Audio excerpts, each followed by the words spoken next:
التراقي وقيل من راق وظن أنه الفراق. Ma'asyiral muslimin yang dimuliakan Allah Subhanahu wa taala. Dahulu Nabi sallallahu alaihi wasallam ketika hijrah dari Mekah ke Madinah, ketika itu Nabi sallallahu alaihi wasallam lewat di sekumpulan orang-orang Yahudi. Karena tahu bahwa Madinah itu penuh dengan orang-orang Yahudi kala itu.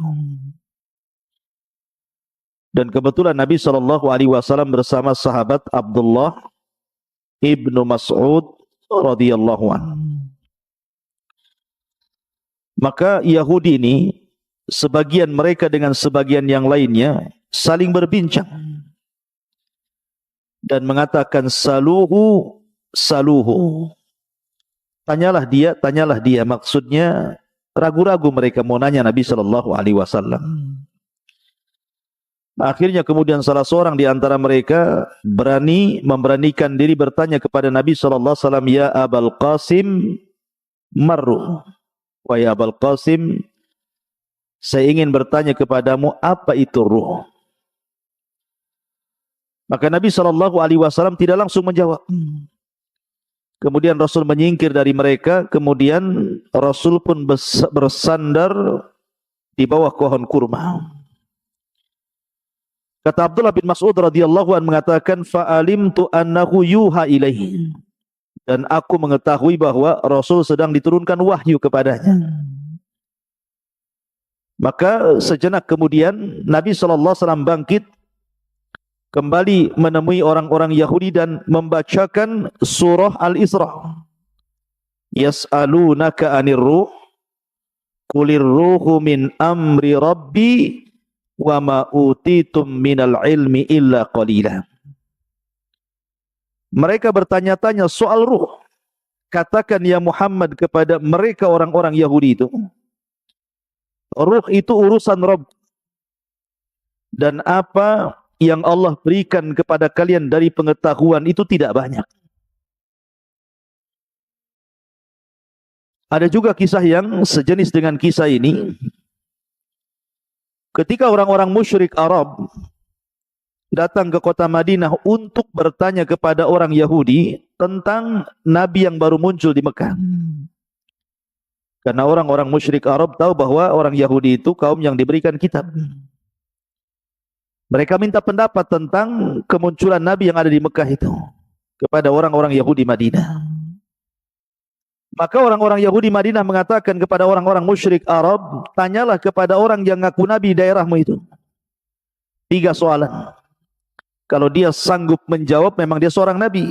Kalau dia tidak sanggup menjawab, dustakan kenabiannya. Lah salah satu pertanyaan yang diajarkan orang Yahudi kepada orang-orang musyrik, tanya kepada orang yang ngaku Nabi daerahmu itu, apa itu ruh? Akhirnya kemudian ditanyakan kepada Rasul dan turunlah surah Al-Isra ayat 85. Mereka bertanya-tanya soal ruh, katakan ya Muhammad, ruh itu urusan Rabb. Dari sini menunjukkan bahwa ruh itu tidak ada yang tahu bentuknya seperti apa. Tidak ada yang tahu. Makanya lihat perdebatan Abu Hanifah.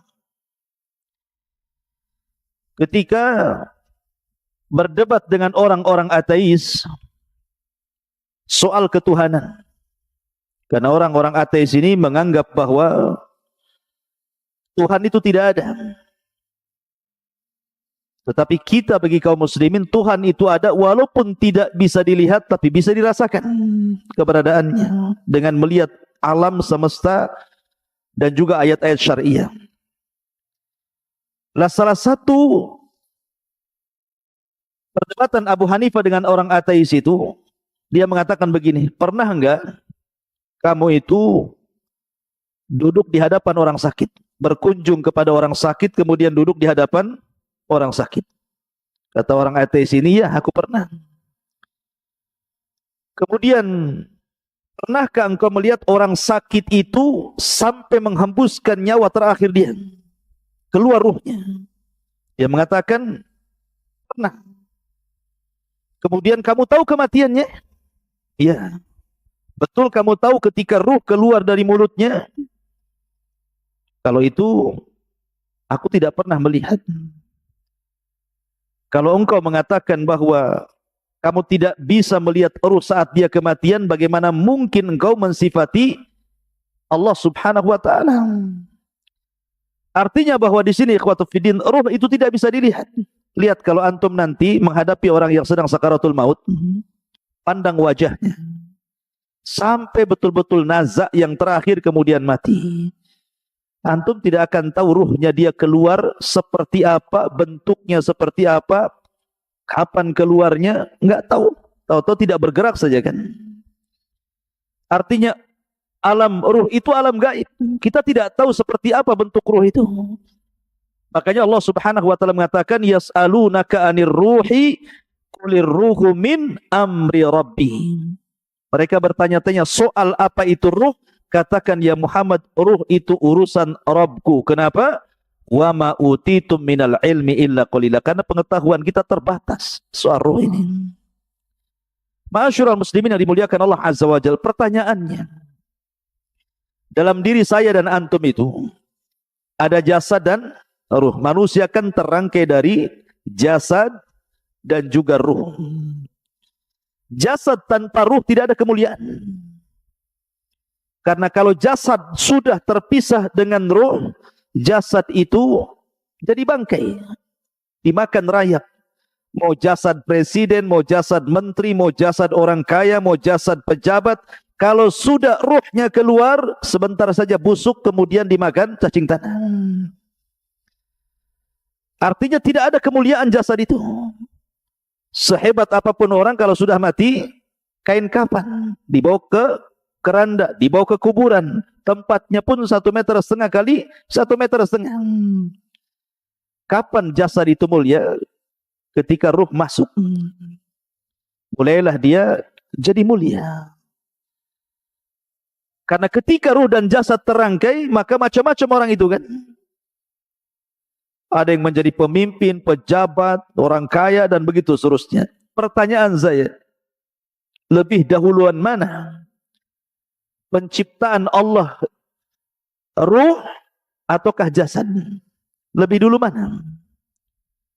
Ruh dulu diciptakan kemudian jasad, ataukah jasad dulu diciptakan kemudian ruh? Hah? Ada yang tahu jawab? Apa-apa, antum dengar saja. Antum jawab. Ya. Ketika Allah Subhanahu wa taala menciptakan Adam alaihi salatu wassalam, Allah menciptakan jasad Adam atau menciptakan ruhnya dulu? Menciptakan Adam dulu. Allah mengutus malaikat maut mengambil tanah dengan berbagai macam jenisnya di dunia, mulai tanah yang keras, tanah yang lembut, tanah yang lembek, gitu ya. Tanah berwarna merah, berwarna hitam, berwarna kuning, berwarna putih, gitu, macam-macam warna. Kemudian dinaikkan ke langit. Kemudian Allah bentuk Adam alaihi salatu wassalam, membentuk menjadi manusia tersempurna, termulia. Laqad khalaqnal insana fi ahsani taqwim. Kemudian setelah Adam menjadi patung, maka Allah membiarkan patung Adam itu seperti itu, mengeras. Belum ada ruh, masih jasad. Sampai syaitan, iblis itu, saking hasadnya dengan Adam, Adam belum dititipkan ruh itu, datang, ngitarin patungnya Adam. Kadang masuk dari lubang telinga, keluar dari lubang hidung, masuk lubang hidung, keluar lagi dari lubang yang lain. Ya kan? Karena banyak lubang antum itu. Lubang sana, lubang sini gitu ya. Jadi iblis tahu bahwa Adam itu berongga. Makanya dia mengatakan, lau sullitu alayya la uhlikanna. Kalau orang ini diserahkan kepadaku, ku hancurkan dia. Atau ku buat dia maksiat kepada Allah Azza wa Jalla. Lihat hasadnya iblis. Dari sini Allah Subhanahu wa taala menciptakan secara zahir ayat dalam Al-Qur'an tentang penciptaan Adam. Allah belum menciptakan ruh, tapi Allah membentuk jasad Adam dulu sampai betul-betul sempurna mengeras, baru setelah itu Allah ciptakan ruh. Jadi ketika Allah menciptakan Adam, jasad dulu apa ruh dulu? Jasad dulu. Setelah jadi, baru Allah ciptakan ruh. Setelah Allah ciptakan ruh, baru Allah masukkan ruh itu ke jasad Adam. Ketika ruh baru sampai di tenggorokan saja, Adam sudah lapar tuh. Kemudian bersin, haji. Ya, kemudian Allah mengatakan, ya Adam, katakan Alhamdulillah. Maka Adam mengatakan Alhamdulillah. Maka Allah mengatakan, yarhamuka Rabb. Kemudian ruh masuk lagi ke badan Adam, mulai tangan bergerak tuh. Di sampingnya ada pohon berbuah-buahan, dia maunya ngambil saja itu. Padahal belum sampai jejak ke kaki ruhnya itu. Makanya manusia itu tercipta tergesa-gesa seperti abina bapak kita Adam. Baru setelah sempurna ruh itu sampai di kaki, sempurnalah Adam itu menjadi manusia yang disebut dengan nafsun. Ada ruh, ar-ruhu, ada an-nafsu dalam bahasa Arab. Kalau ruh ya ruh, kalau nafsu itu jiwa. Dan jiwa itu artinya terangkainya ruh dengan jasad, dalam bahasa Arab disebut nafsun. Kalau ruh, ruh saja. Kalau jasad, jasad saja. Kalau sudah nyatu disebut nafsun. Ya ayyutuhan nafsul mutmainnah. Wahai jiwa yang tenang. Karena ruhnya masih dalam jasad. Ukhruji ila ila ridwanullah, keridhaan Allah Subhanahu wa taala. Masyaallah muslimin yang dimuliakan Allah, ini kalau binisbah dengan Adam bahwa ruh itu diciptakan sebelum atau setelah? Setelah Adam diciptakan. Adam dulu diciptakan, baru ruhnya diciptakan. Tetapi kalau kita selain Adam alaihi salatu wassalam, dibalik, ruhnya dulu diciptakan, baru kita diciptakan. Ya. Karena dalam hadis Bukhari, ketika Nabi Shallallahu Alaihi Wasallam bersabda tentang cerita penciptaan manusia, di mana Allah Subhanahu Wa Taala ketika menciptakan manusia itu, pertama 40 hari segumpal air mani, kemudian 40 hari kedua segumpal darah, kemudian 40 hari ketiga menjadi segumpal daging, berbentuklah dia manusia. Kalau dihitung berarti 4 bulan. 30, 30, 30 kan, 40, 40, 40. Satu bulan kan 30 hari. Berarti 40 segumpal mani, 40 segumpal darah, 40 segumpal daging. Berarti pas 4 bulan usia janin itu sudah membentuk manusia. Dari sini Allah mengutus malaikat yang memang menghantarkan ruh. Kemudian dimasukkan ruh itu, kemudian dicatat rizkinya, dicatat amalannya, dicatat celakanya, dicatat kebahagiaannya, semua dicatat di situ. Maka dari sini kata para ulama, kalau Adam alaihi salatu wasallam diciptakan dulu jasadnya, baru kemudian ruhnya setelahnya diciptakan. Tapi kalau kita diciptakan dulu ruhnya, baru diciptakan jasadnya. Begitu kata para ulama. Kenapa demikian? Karena ketika Allah Subhanahu wa taala menciptakan Adam, kemudian Adam sudah berbentuk manusia, ada jasad dan ruh, Allah mengusap zahra Adam. Pundaknya Adam diusap di sini. Ya. Lah ketika Allah Subhanahu wa taala mengusap pundaknya Adam, apa yang terjadi? Fa akhraja min dhahri Adam kullu nasmatin min dzurriyyatihi min khalqihi ila yaumil qiyamah. Dalam hadis Rasul, kemudian keluarlah dari pundak Adam ini, punggung Adam ini, ruh-ruh dari zuriyahnya Adam, dari anak cucunya Adam. Zuriyah diambil dari kata-kata zarrah. Zarrah itu semacam semut, bahkan lebih kecil dari semut. Kecil, tidak nampak. Ya. Jadi keluar ruhnya dari situ, dan itu kelak akan menjadi anak cucu Adam.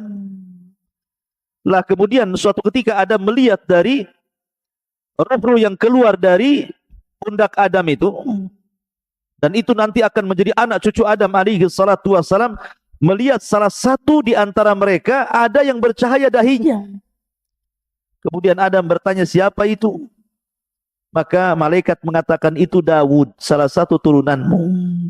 Karena takjubnya Adam, berapa usianya? 60 tahun. Pendek kali ku tambah umurku atau usiaku 40 tahun, genapkan 100 tahun dia. Akhirnya Adam menghibahkan 60 tahun usianya, 40 tahun usianya untuk Nabi Daud supaya digenapkan menjadi 100 tahun. Dari sini bahwa ruh sudah diciptakan dulu.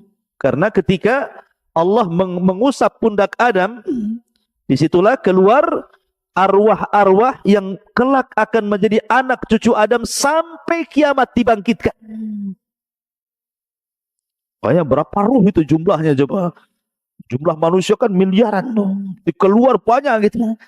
Lah dari sinilah mereka akhirnya ditempatkan di sebuah tempat yang disebut dengan alam ruh. Disinilah terjadi misak, perjanjian antara ruh dengan Allah Subhanahu wa taala. Dan itu disebutkan dalam surah Al-A'raf ayat 172.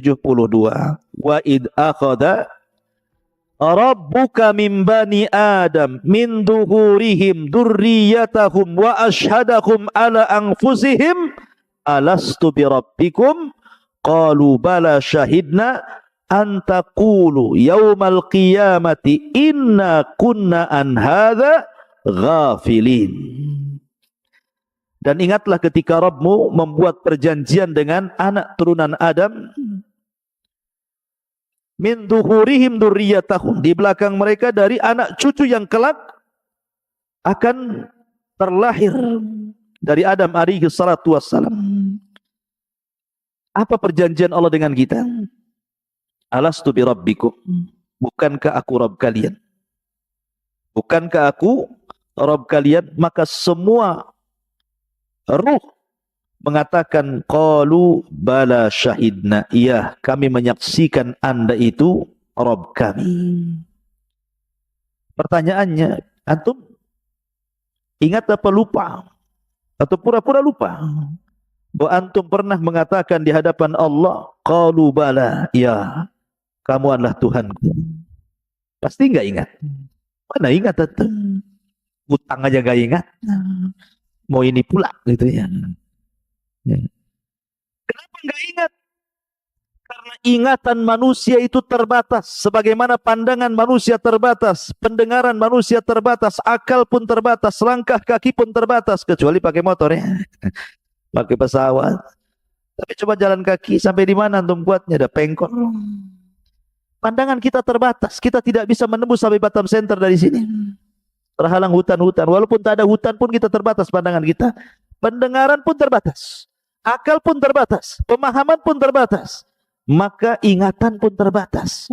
Kita sudah lupa bahwa kita pernah berdialog dengan Allah dan mengatakan alastu bi rabbikum, dan kita mengatakan qalu bala syahidna. Ma'asyiral muslimin, kenapa demikian? Supaya tidak ada udzur bagi kita pada hari kiamat dengan mengatakan aku tidak pernah mengenal Tuhan sehingga aku tidak ibadah. Kita sudah diikat dengan perjanjian. Makanya Rasulullah mengatakan kullu maulud yuladu 'alal fitrah, setiap bayi yang dilahirkan untuk rojol menjadi fitrah. Fitrah itu artinya mengenal Islam. Kenapa? Karena lanjut hadis Nabi SAW, fa abawahu yuhawidanihi au yunassiranihi au yumajjisani. Bapaknya yang menjadikan dia Yahudi, Nasrani ataupun Majusi. Stop hadis sampai ini. Dan tidak ada kata-kata bapaknya yang menjadikan dia Muslim. Ya, karena lahirnya anak siapapun terlahir Islam, mengenal Rabbnya. Tapi kita lupa.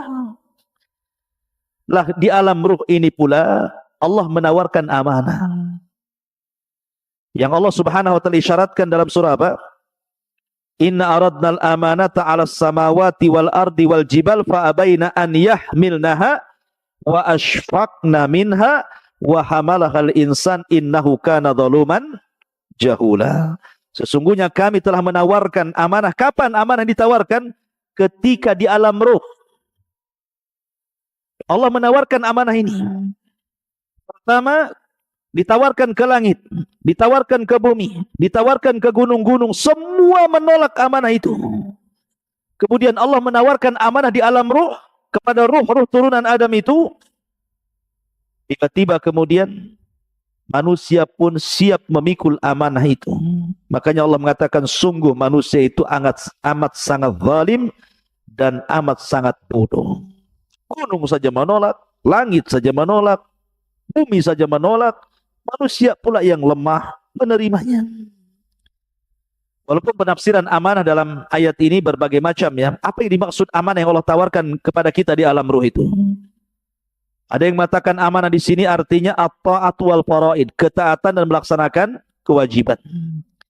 Ada yang mengatakan amanah di sini artinya seperti pendapat Abdullah ibn Mas'ud, artinya salat, zakat, puasa, haji. Kemudian membenarkan hadis, jujur dalam berkata, kemudian membayar hutang, adil dalam timbangan, kemudian juga amanah ketika dititipkan sesuatu barang kepadanya. Ada juga yang mengatakan bahwa amanah di sini artinya al-farju, kemaluan. Bahwa kita diberikan kemaluan sehingga harus amanah. Jangan digunakan untuk berzina, tetapi dihalalkan dengan cara menikah. Ada juga yang mengatakan amanah di sini artinya as-saum, puasa. Wal ghuslu minal janabah, mandi setelah junub. Ada juga yang mengatakan amanah di sini artinya amanah, orang itu amanah, tidak khianat gitu ya.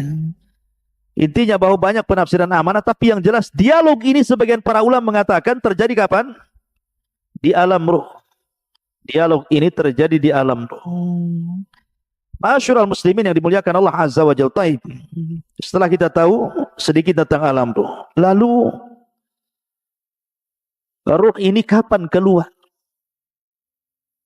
Kan pertama ruh menyatu dengan jasad.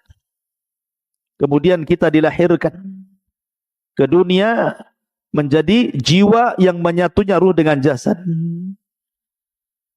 Maka suatu ketika ruh ini akan keluar saat kematian. Bagaimana ruh keluar dari jasad kita, ikhwan?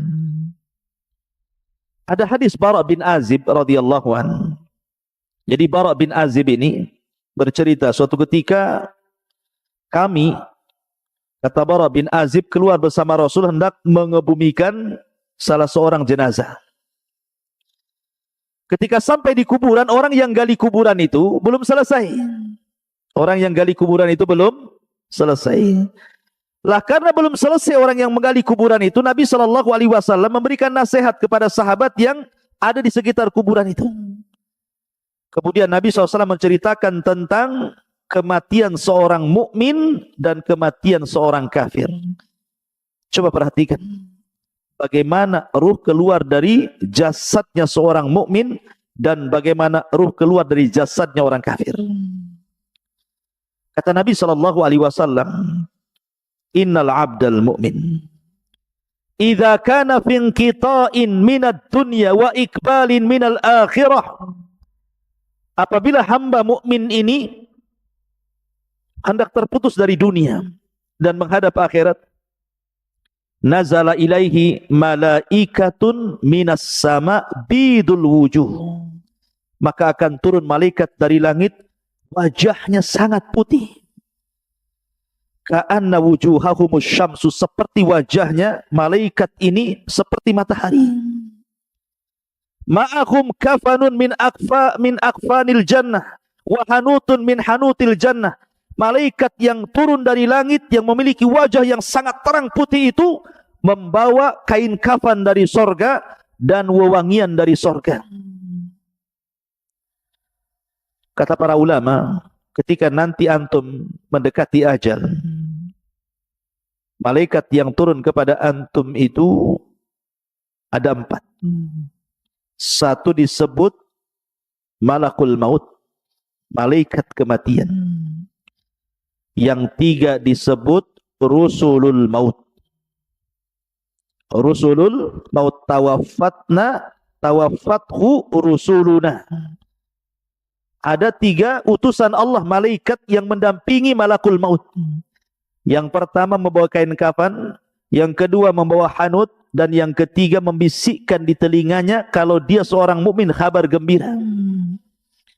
Adapun malakul maut hanya mencabut nyawa saja, kemudian diserahkan kepada 3 malaikat itu.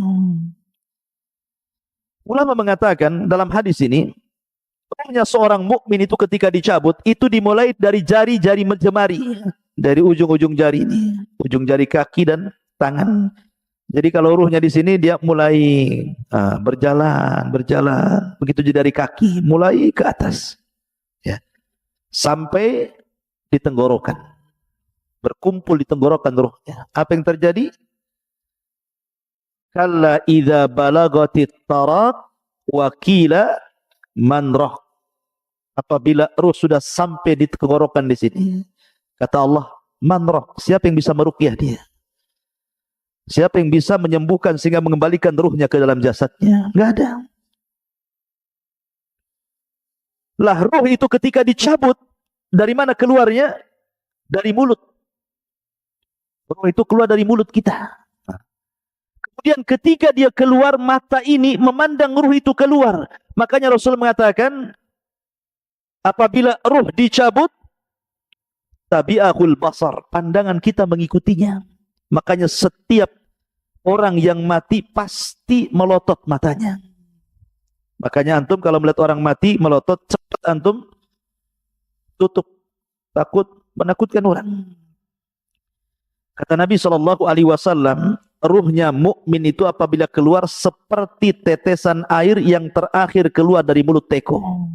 Min famis siqa, kata Rasul.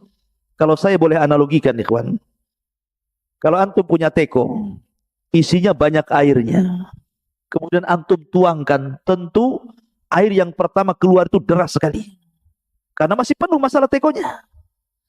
Kalau dituangkan tuh pasti deras dia, kayak model pancuran kan gitu ya. Coba kalau seandainya di teko itu tinggal 1 tetes, kemudian antum tuangkan, pasti dia tidak akan mengalir deras, pasti akan sedikit mengalir sampai di ujung teko, kemudian menggantung dulu, kemudian baru netes gitu ya. Artinya bahwa ruhnya seorang mukmin itu keluar seperti tetesan terakhir dari mulut teko, pelan tapi pasti, pelan, kemudian keluar dari mulutnya. Ketika itu malaikat yang menghibur jasadnya seorang mukmin ini mengatakan, ya ayyatuhar ruhul, ya ayyatuhan nafsul mutmainnah, irji ila rabbiki radiyatan mardiyah. Wahai jiwa yang tenang, keluarlah pelan-pelan menuju keridhaan Allah Subhanahu wa taala. Maka ketika betul-betul keluar, maka ruh itu kemudian naik ke langit. Sudah terpisah alamnya, dia kembali keluar dari jasad. Lah ruh ini langsung ketika sudah ditangkap oleh malaikat maut, sudah dikeluarkan, maka diserahkan kepada malaikat yang membawa kain kafan dan harut dari sorga.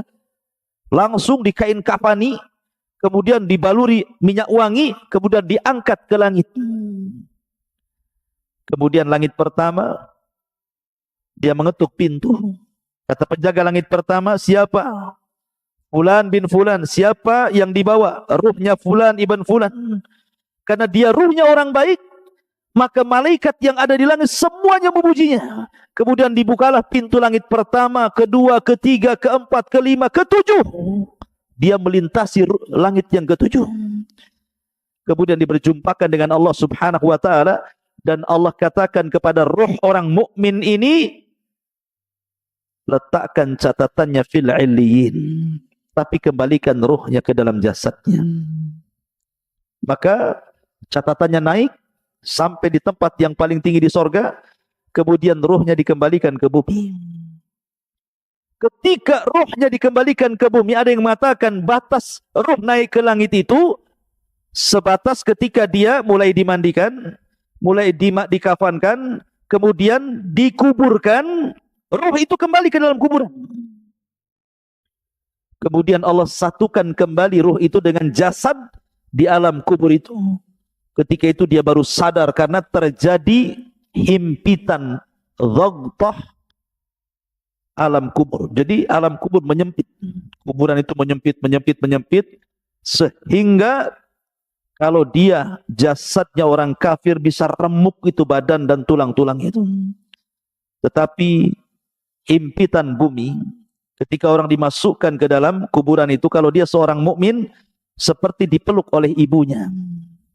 Kalau ada bayi dipeluk sama ibunya rapat-rapat gitu. Seperti itu rasanya. Karena kita diciptakan dari tanah, kembali ke tanah, maka seolah-olah tanah itu bagi ibu kita. Tapi ingat, kalau jasadnya orang kafir, maka diremukkan dengan tanah semua tulang-tulangnya. Ma'asyiral muslimin, inilah yang dikatakan Rasul, seandainya ada yang selamat dari himpitan kuburan, maka tentu yang selamat adalah bayi ini. Tapi bayi ini pun tidak akan selamat dari himpitan kuburan.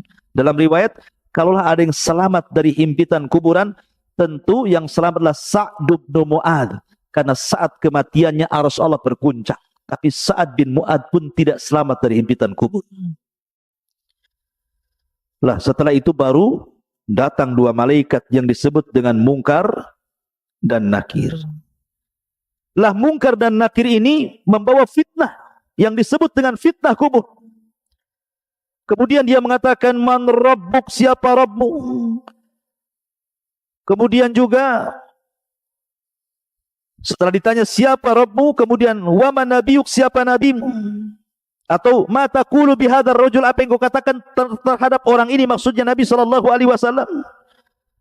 Kemudian wa madinuk, apa agamamu? Karena dia seorang yang beriman, tentu gambarannya seperti yang di dalam Al-Quran, yutsabbitullahu alladhina amanu bil qawli tsabit fil hayatid dunya wal akhirah. Akan mantap jawabannya. Dia mengatakan, Rabbi Allah, Rabbku Allah. Ketika ditanya, bagaimana pendapatmu tentang orang ini, maksudnya Rasul SAW, dia mengatakan, huwan nabi, dia nabiku, Muhammad SAW. Ketika ditanya, wa madinuk, apa agamamu? Maka dia dengan terangnya mengatakan, diniyal Islam, agamaku Islam. Dia berhasil menjawab. Apabila berhasil menjawab yang terjadi, maka Allah berfirman, an sadaqa abdi, hambaku telah benar. Hambaku telah benar. Karena telah benar, bukakan pintu sorga. Bayangkan dari kuburan dibuka pintu sorga langsung ke sorga. Hembuskan angin dari sorga ke kuburannya. Bawa pakaian dari sorga. Bawa makanan dari sorga. Bawa minuman dari sorga. Bentangkan kuburannya seluas maddal basar. Seluas-luasnya sampai tidak terkira. Kemudian didatangkan angin dari sorga, makanan dari sorga, pakaian dari sorga, minuman dari sorga. Kemudian dia pun masuk ke alam yang disebut dengan nikmat kubur. Ketika itu datang seseorang yang tampan. Kalau perempuan yang cantik gitu kan. Tiba-tiba mendekati orang ini. Kenalan, siapa namamu? Apa pekerjaanmu? Ngobrol. Layaknya kita di dunia ketemu orang ngobrol. Karena saking asiknya ngobrol, ikhwan, tidak sadar kalau seandainya bumi sudah mau dikiamatkan. Sehingga ketika betul-betul bumi ini sudah mendekati hari kiamat, Israfil sudah siap meniup sangkakalanya, barulah kemudian dia bertanya, kamu ini siapa? Kok kamu baik sekali mau menemani aku di dalam kuburan ini? Maka orang ini mengatakan, ana amalukas saleh, sayalah amal soleh. Sayalah puasamu, sayalah salatmu, sayalah zikirmu, sayalah silaturahimmu, sayalah birrul walidainmu, sayalah seluruh amal solehmu. Allah jelma menjadi manusia sehingga menjadi teman kita dalam kuburan. Ikhwan, kalau antum di penjara sendiri stres, tapi kalau ada kawannya minimal mengurangi stres. Adam saja diberikan sorga dengan berbagai macam nikmatnya, belum dikatakan sempurna kecuali diberikan kawan, diciptakan Hawa baru masuk ke sorga. Jadi ikhwatu fillah muliakan Allah Azza wa Jal, tetapi ruhnya seorang kafir, lihat bagaimana hadisnya. Adapun ruh seorang kafir, ketika idza kana fi inqita'in minad dunya wa iqbalin minal akhirah, nazala ilaihi minas sama'i malaikatun ghiladun shidadun sudul wujuh ma'ahu almasuhu minan nar. Subhanallah. Kalau seandainya orang fajir, orang kafir, orang fajir, orang jahat ini mati, hendak meninggalkan dunia dan menghadap akhirat, maka turun dari langit itu malaikat yang ghilat, syidat, yang sangat keras, yang sangat jahat. Sudul wujud, wajahnya hitam, kelam, gosong, dan membawa kain kafan dari neraka yang sangat busuk baunya. Kemudian dia pun duduk di samping orang yang mau ihtidar, mau mati dari orang kafir ini. Maka malaikat yang jelek rupanya ini langsung meneriakkan di telinganya, ya ayyatuhan nafsul khabithah, ukhruji ila sakhatim minallahi wa ghadabi. Hei jiwa yang buruk, keluar kau kepada kemurkaan Allah dan laknatnya, keluar kamu. Coba kalau saya buat analogi, antum ada di rumah, tiba-tiba di luar rumah ada yang berteriak, keluar, keluar Noval, mau nggak uang 1 miliar? Keluar nggak antum? Keluar. Pal, keluar, kubunuh kau. Keluar nggak? Keluar tapi lewat belakang, lari. Ya.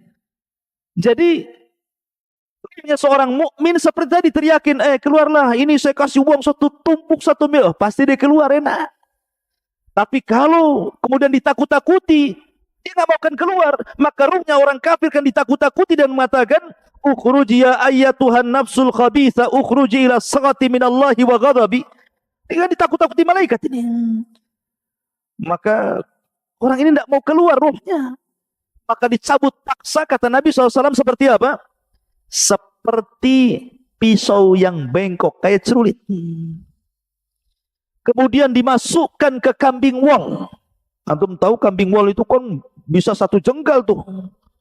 Ini ya bulunya kan, kambing wol itu besar. Nah, apalagi kalau sudah jarang dimandikan itu udah brekele itu, rambutnya itu nempel satu dengan yang lainnya itu. Jadi ketika rambut kambing ini banyak, dimasukkan pisau yang berbengkok gini ya, safud dalam hadis itu. Kemudian setelah nempel begini, disiram rambutnya, langsung gini. Jadi susah jadinya pisaunya ini. Kira-kira kalau seandainya pisau yang dimasukkan ke bulu wol kemudian disiram, kemudian dipaksa begini, apa enggak rontok semua bulunya? Lah Rasul mempermisalkan ruhnya orang kafir ketika dicabut itu seperti itu. Seperti senjata yang bengkok dimasukkan di bulu kambing wol, kemudian disiram, kemudian dipaksa, rontok semua bulunya, rontok semua persenjaannya, sakit yang luar biasa. Tapi tetap dia harus keluar. Ketika dia keluar, diserahkan kepada malaikat yang membawa kain kafan dari neraka yang sangat busuk itu. Dia pun tidak tahan di situ, ruhnya itu diangkat ke langit. Malaikat semua tersakiti dengan ruh ini karena baunya. Ini ruh siapa? Bau busuk sekali. Semua menyingkir malaikat itu, tidak ada yang mau mendekat. Ketika kemudian penjaga langit pertama diketuk supaya ruh ini naik ke langit, nggak mau dibukakan sama sekali, nggak mau dibukakan. Dari sini Allah Subhanahu wa taala berfirman dalam Al-Qur'an, la tufattahu lahu abwabus sama wa la yadkhulunal jannah hatta yalijal jamalu fi sammil khiyat. Ketika ruhnya orang kafir naik ke langit pertama, la tufattahu lahu abwabus sama. Allah atau malaikat tidak ada satupun yang membuka pintu-pintu langit. Bahkan dia akan masuk neraka. La tufattahu lahum abwabus sama wa la yadkhulunal jannah, dan dia tidak akan masuk surga orang kafir itu hatta yalijal jamalu fis samil khiyat, sampai ada cerita unta masuk ke liang jarum, kata Allah. Liang jarum seberapa? Jarum liangnya kecil, unta besar. Gimana masuk ke liang jarum? Gimana caranya? Dijadikan benang dulu lah untanya baru bisa masuk. Artinya bahwa mustahil ada unta masuk ke liang jarum. Kecuali kalau jarumnya gede gitu ya. Lubangnya seperti pintu itu. Mana ada jarum? Ya. Jarumnya kecil, jarum itu. Artinya mustahil orang kafir masuk surga. Lah ketika tidak dibukakan pintu langit, akhirnya oleh malaikat yang sudah capek-capek bawa ke atas, dilempar ruh itu. Bayangkan. Dilempar ruh itu, sehingga ruh itu jatuh dari ketinggian itu. kemudian ketika bersatu dengan jasadnya seperti antum, jatuh dari atas. Gimana rasanya tuh? Gak usah dirasakan, pasti sakit. Ya.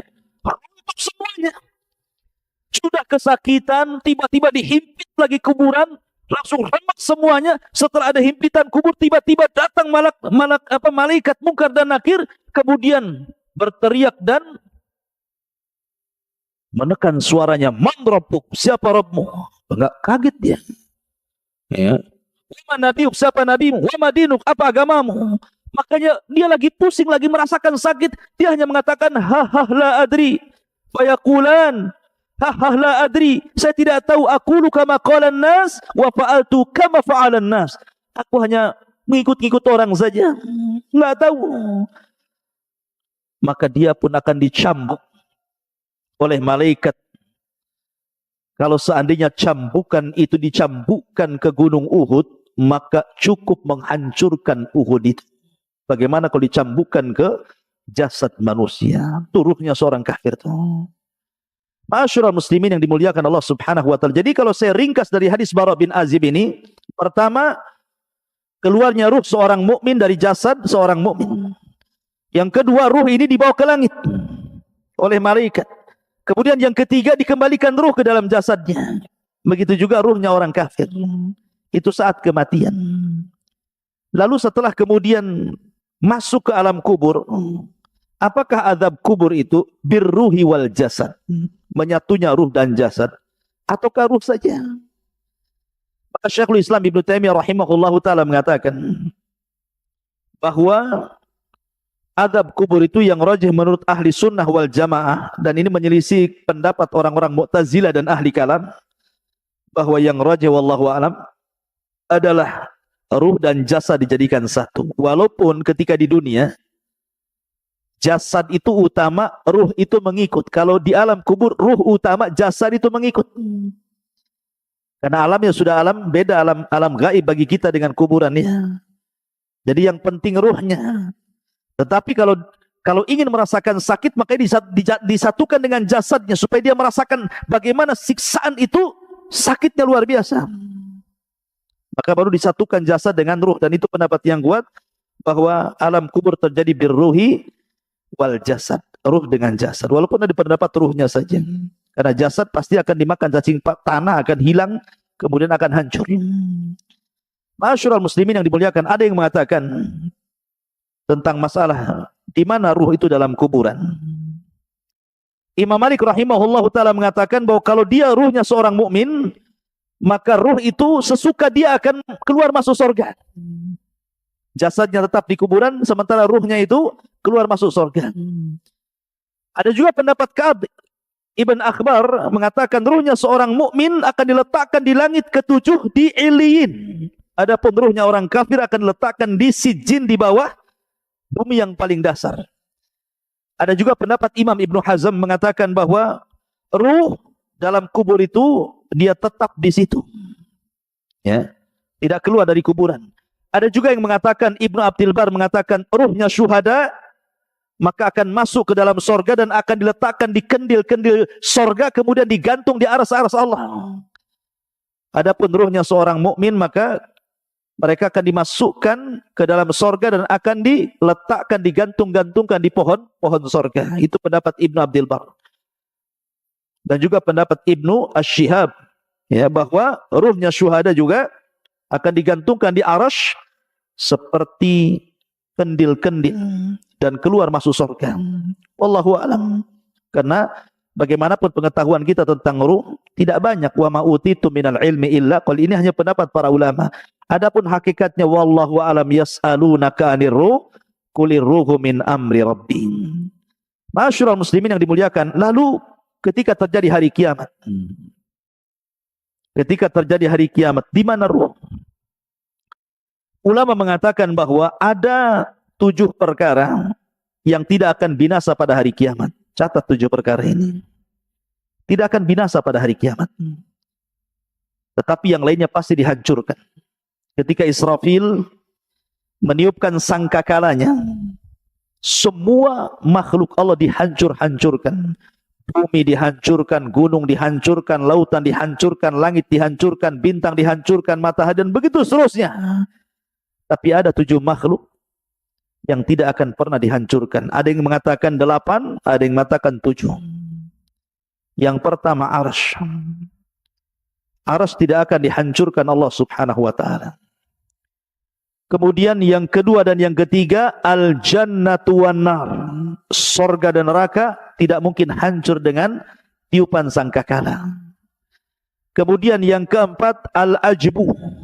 Al-ajbu itu artinya tulang ekor setiap manusia.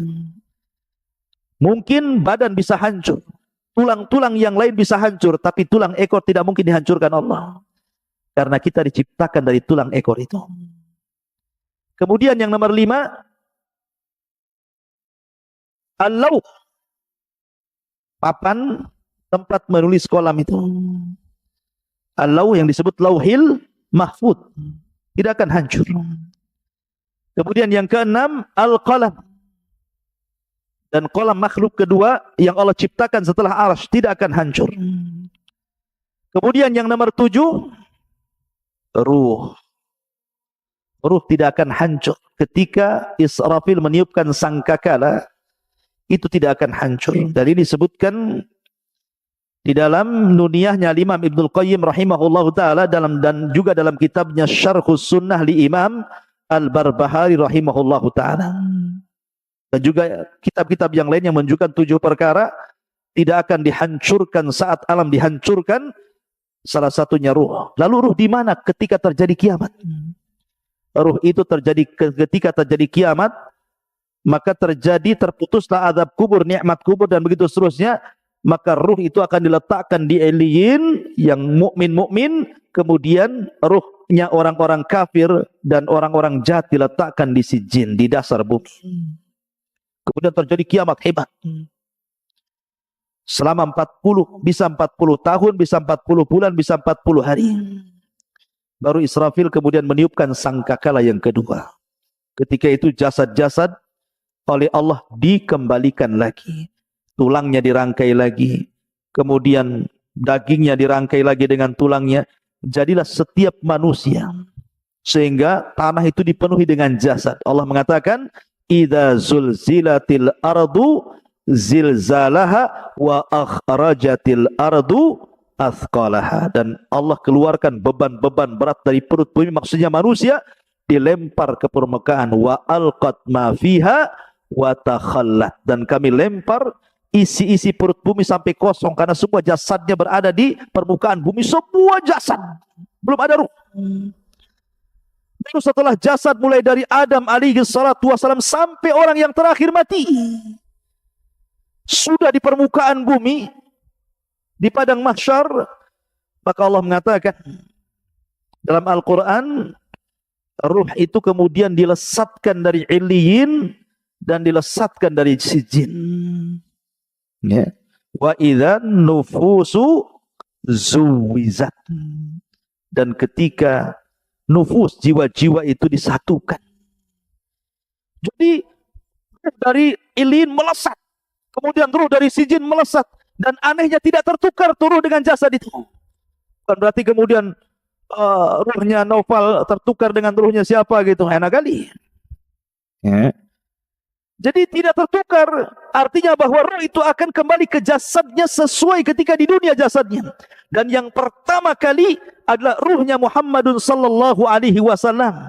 Makanya dia orang yang pertama kali siuman sebelum manusia siuman. Ana awal man yashaqqu fihil qabr. Saya pertama orang yang keluar dari kuburan, katanya, kata Rasul. Kemudian aku melihat Nabi Musa sedang bersandar. Aku ragu-ragu apakah dia dulu ataukah aku, kata Rasulullah. Kan itu ya. Baru kemudian bangkit semua, karena sudah nyatu lagi ruhnya tuh. Kemudian ketika bangkit, bingung orang-orang kafir ini, sehingga mereka mengatakan, ya wailana man ba'atsana mim marqadina. Celaka siapa yang membangunkan aku ini dari tidur-tidurku ini. Tapi orang-orang yang beriman, mereka mengatakan, hadza ma wa'adar rahman wa sadaqal mursalun. Inilah janji Allah dan benarlah ucapan para rasul. Berarti dari sini terjadi infisal ruh dengan jasad berapa kali? Pertama, ketika ruh kita dengan jasad kita dalam janin terpisah. Karena jasad belum diciptakan, ruh sudah diciptakan. Ya, itu perpisahan pertama, ruh dengan jasad. Kemudian yang kedua, saat kematian, ruhnya dicabut lagi dari jasad. Kemudian disambungkan lagi di alam kubur. Kemudian setelah terjadi kiamat, dipisahkan lagi ruhnya. Diletakkan di Iliyin, kemudian di padang mahsyar disatukan lagi. Dan tidak akan pernah dikeluarkan lagi setelah itu. Baik yang masuk ke dalam surga, ataupun yang masuk ke neraka. Tetapi yang ada kelak, badan kita akan dibesarkan. Kata para ulama kapan? Ketika membaca catatan amal. Ketika Naufal membaca catatan amal 1, 2. Kalau itu amalan baik, dibaca maka bercahayalah wajahnya. Mengembang badannya. Dibaca lagi catatan kebaikannya, makin bercahaya, makin mengembang. Makin bercahaya, makin mengembang. Sehingga tanpa sadar badan itu besar, besar, besar, besar. Sehingga tingginya 30 meter 60 hasta. Lebarnya 7 hasta 3 meter setengah. Dan bentuk mereka semua sama. Kasurati abikum Adam. Seperti gambaran bapak kalian Adam alaihi salatu wassalam. Tuluhu sittuna dira'ah, panjangnya tingginya 60 hasta atau 30 meter. Barulah disitulah mereka menitis titian siratal mustaqim, wallahu alam, sampai akhirnya yang berhasil masuk surga itu karena amalan dan ketaatannya, yang tidak berhasil karena perbuatan maksiat dan dosanya.